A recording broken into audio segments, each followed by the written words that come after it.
নমস্কার, কেমন আছেন সবাই? আপনাদের সবাইকে সুপ্রীতির ব্লগে স্বাগত। পূজা পরিক্রমা 2025 জলপাইগুড়ি ডে 3 মানে পার্ট 3।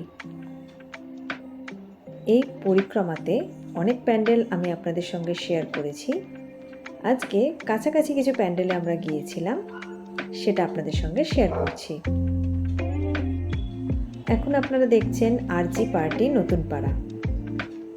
জলপাইগুড়িবাসী সবাই চেনে আরজি পার্টি নতুন পাড়া। তারা প্রত্যেক বছরই কোনো না কোনো থিম নিয়ে আসে।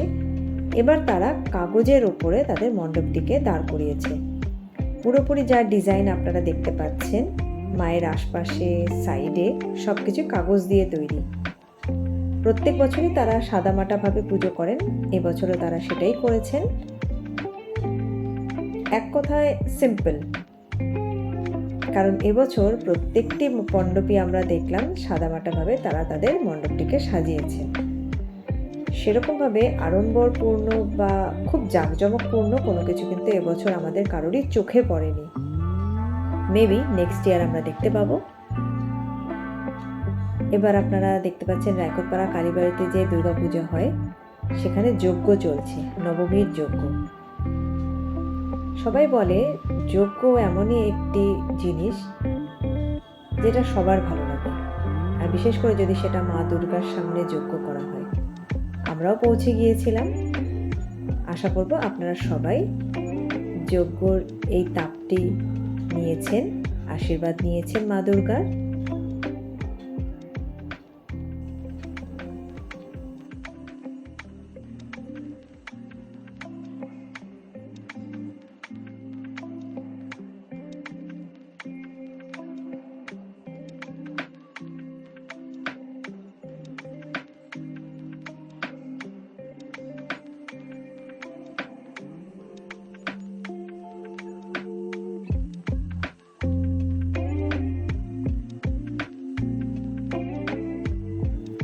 এবার আমরা যাব কামারপাড়া।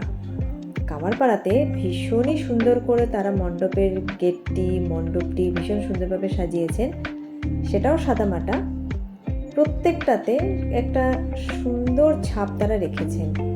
মায়ের মূর্তি অসাধারণ, ভীষণ সুন্দর, মায়ের মুখ সব কিছুই ভালো লেগেছে। সব থেকে যেটা নজর কেড়েছে, এখানে একটি হাতে টানা রিক্সা আছে। এবার মোটামুটি আমি দুটো জায়গায় দেখলাম যে বনেদি বাড়ির মতন মণ্ডপটি তৈরি করা হয়েছে, এক মুহুরিপাড়া, এক কামারপাড়া। সব থেকে ভালো লাগলো হাতে টানা রিক্সা দেখে। বহু বছর পর হাতে টানা রিক্সা আমি দেখতে পেলাম। সেই কলকাতায় কবে দেখেছি, এখন প্রায় বন্ধ হতে চলেছে। এই বন্ধ হয়ে যাওয়া জিনিসটিকে তারা তাদের মণ্ডপে কিন্তু স্থাপন করেছে।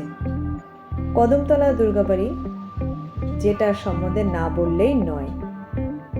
একটা কথা আছে না, বাড়ির সামনের মানুষই কিন্তু ট্রেন ফেল করে। মানে স্টেশন পাশে যাদের বাড়ি থাকে তারাই কিন্তু ট্রেনের স্টেশনে দেরি করে পৌঁছয়। সেরকমই আমার অবস্থা। কদমতলা দুর্গাবাড়ি একদম বাড়ির কাছে, কিন্তু যেতে অনেকটা দেরি হয়ে গেল।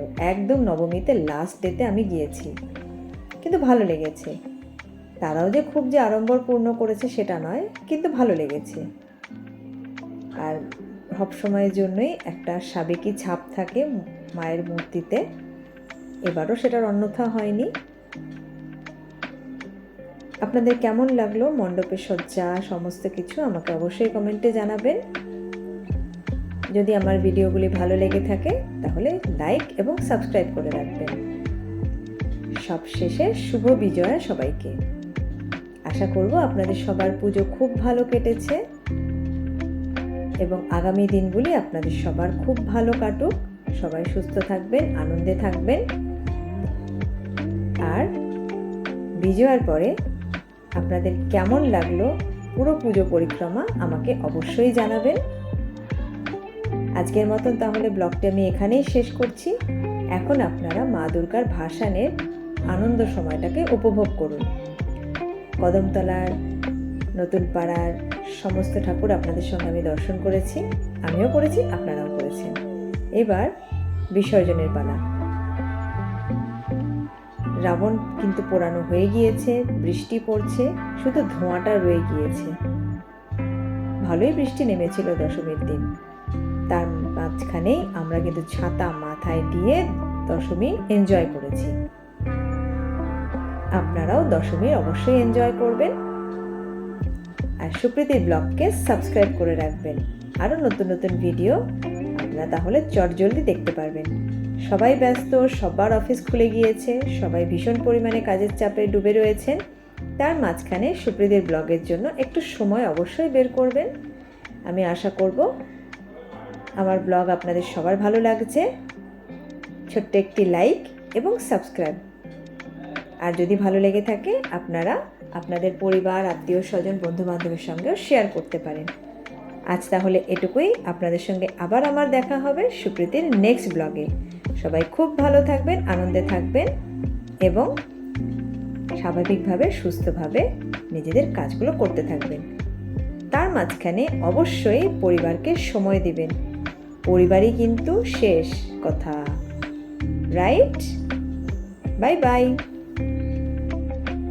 পরিবারের সঙ্গে সবাই আনন্দে সময় কাটান এবং সবাই সুস্থ থাকবেন। নেক্সট ব্লগে আবার দেখা হবে। Take care.